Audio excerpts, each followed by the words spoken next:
So as Martin Luther King once said, our lives begin to end the day we become silent about things that matter, no matter how small, no matter how large.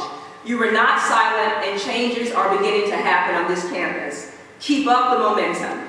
When politicians suggest that we as a people are clogging up the welfare rolls and food stamp lines, study the data, be informed, and articulate a response when opportunities arise in class, in your study groups, among your peers on campus, and in your communities. Know, for example, that according to the most recent data from the U.S. Census Bureau, 61% of the households in America receiving food stamps were white, 26% are black. Your campus involvement must reach beyond NPAC organizations only. Aspire to win the next Bloom Award, the next Sullivan Award, instead of aspiring only to win the next Step Show. University students, please practice speaking well. Learn how to code switch.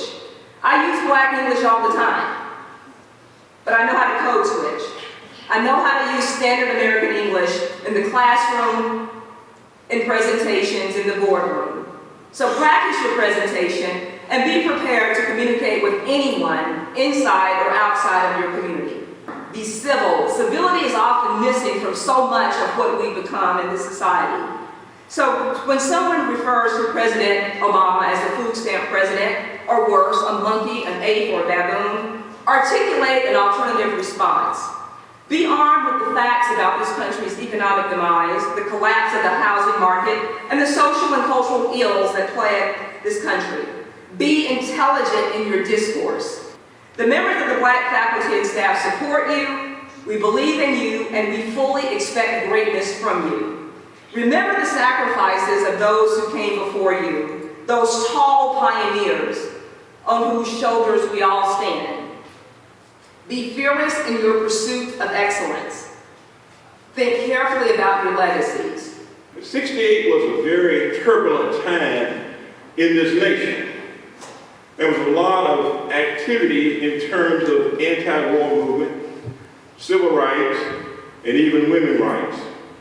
And I was just pleased to see the number of Black students on campus. I thought I saw something like 4,100. My first year here in 65, I don't think we had 41 Black students on campus. I've used the acronym OMIT. That means that we were ostracized, we were marginalized, we were isolated, and many of us were traumatized. And nobody spoke to you. You had no power.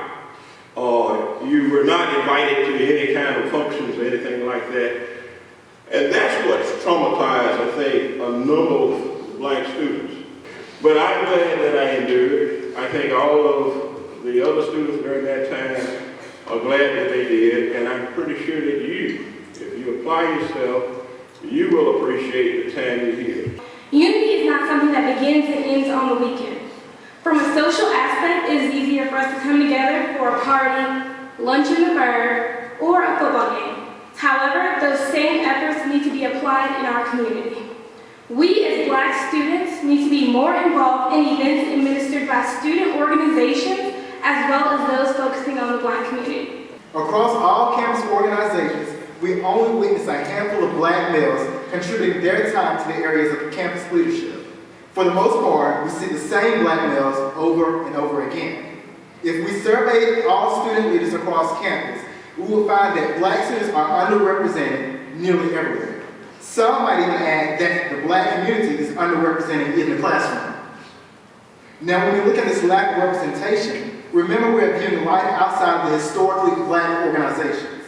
But even in these organizations, we find a disparity between the number of males involved and the number of females involved.